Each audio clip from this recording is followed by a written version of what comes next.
Assalamualaikum warahmatullahi wabarakatuh. Bertemu lagi dengan Ibu Meza Andriani dalam pelajaran seni budaya. Apa kabar anak-anak semua? Ibu doakan kalian tetap sehat dan semangat walaupun mengikuti pelajaran di rumah saja.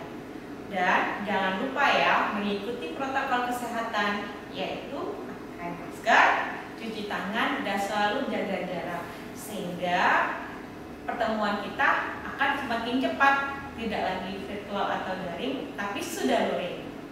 Oke, baiklah, kita langsung ke materi pembelajaran seni budaya hari ini.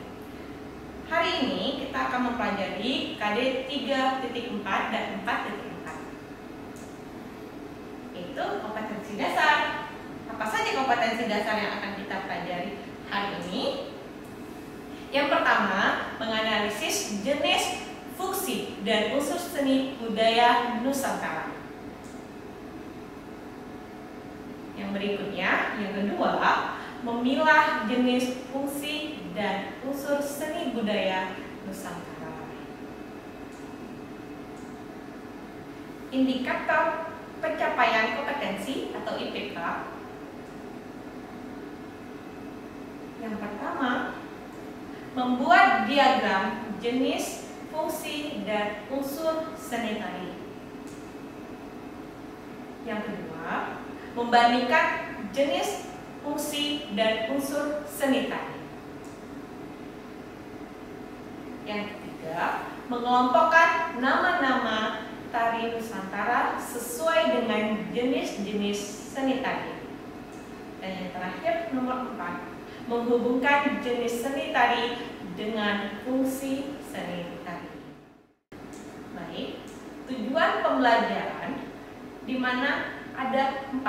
Yang pertama, dengan mengkaji berbagai sumber belajar menggunakan media digital, peserta didik dapat membuat diagram jenis, fungsi, dan unsur seni tari dengan cermat dan teliti. Yang kedua, melalui kegiatan diskusi kelompok, peserta didik dapat membandingkan jenis, fungsi, dan unsur seni tari dengan benar.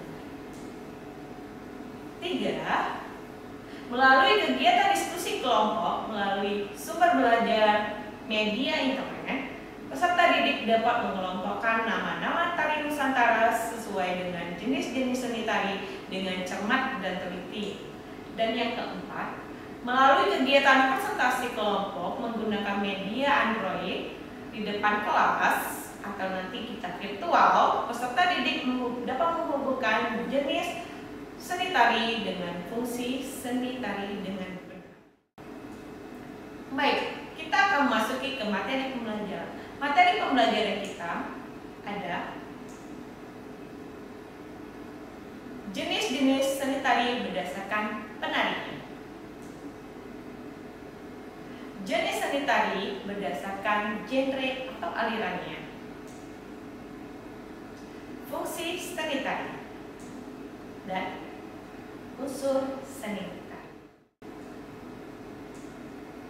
Jenis-jenis seni tari berdasarkan jumlah penarinya terbagi menjadi 3. Yang pertama, tari tunggal.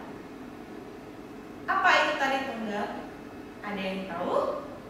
Ya, tari tunggal adalah jenis tari yang dimainkan oleh satu penari, bisa laki-laki maupun perempuan saja. Contoh tari tunggal diantaranya tari Gatotkaca yang berasal dari Jawa Tengah.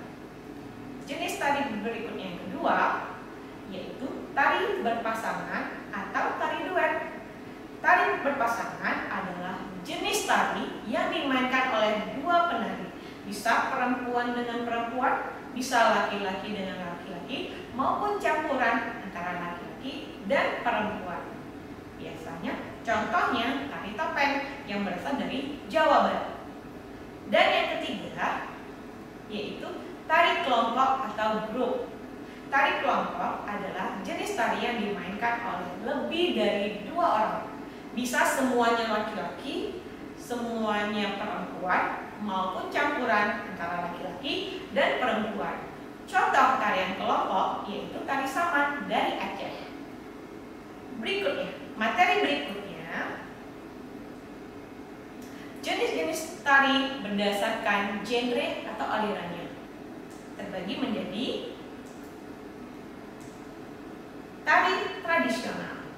Yang kedua, tari kontemporer. Nah, tari tradisional adalah tari yang tumbuh dan berkembang di suatu daerah tertentu. Tari ini diwariskan secara turun-menurun dari satu generasi ke generasi berikutnya dan menjadi suatu budaya di masyarakat setempat. Tarian kedua yaitu tari kontemporer. Apa itu tari kontemporer? Nah, sudah tahu, kontemporer itu adalah masa kini. Jadi, tarian kontemporer adalah tarian jenis tari yang masa kini yang tidak menggunakan pakem-pakem dalam pakem-pakem tertentu sehingga dikategorikan bebas. Nah, dari tari tradisional memiliki tiga kategori dari tari tradisional. Yang pertama yaitu tari klasik. Nah, apa itu tari klasik? Tari klasik adalah jenis tari yang lahir di lingkungan keraton, kemudian tarian ini berkembang dan diwariskan secara turun-menurun di kalangan bangsawan. Tari klasik umumnya memiliki standarisasi dan tidak bisa sembarang orang yang melakukan tarian tersebut. Baik, setelah tari klasik ada namanya tari kerakyatan. Apa itu tari kerakyatan? Jenis tari yang lahir di kalangan masyarakat lokal kemudian berkembang dan diwariskan secara turun-menurun hingga saat ini, di mana nuansanya sosialnya lebih. Oke, yang berikutnya tari kreasi baru. Tari kreasi adalah tari yang dikreasikan, dikembangkan dan diaransemen sesuai dengan perkembangan zaman. Meskipun begitu, tari kreasi mempertahankan nilai-nilai yang terkandung pada tarian klasik, tarian tradisional. Baik, itu dia jenis-jenis seni tari berdasarkan genrenya. Kita akan masuk ke dalam fungsi seni tari. Fungsi seni tari pertama yaitu tari untuk pertunjukan.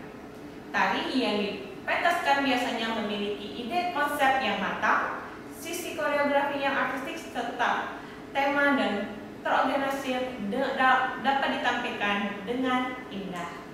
Berikutnya, tari untuk hiburan. Tari yang tidak terlalu menuntut konsep yang sempurna dan gerakannya bebas menyesuaikan nilai adat maupun tradisi yang ingin diangkatnya. Fungsi berikutnya yaitu tari sebagai upacara. Tari upacara, tari yang dilakukan secara turun-menurun dari generasi satu ke generasi yang berikutnya. Berikutnya, tari kesenian. Tari yang bertujuan untuk memperkenalkan dan melestarikan tarian-tarian yang ada di Indonesia. Fungsi yang kelima yaitu tari pergaulan. Tarian juga digunakan untuk berinteraksi dengan sesama. Ciri-ciri tari ini memiliki gerakan yang indah, lincah dan komunikatif. Baik, berikutnya unsur-unsur seni tari. Unsur seni tari ada 5. Yang pertama, wiraga, wirasa, wirama. Yang kedua, tata rias dan kostum. Ketiga, pola lantai. Keempat, tata panggung. Dan yang kelima, properti. Oke, demikian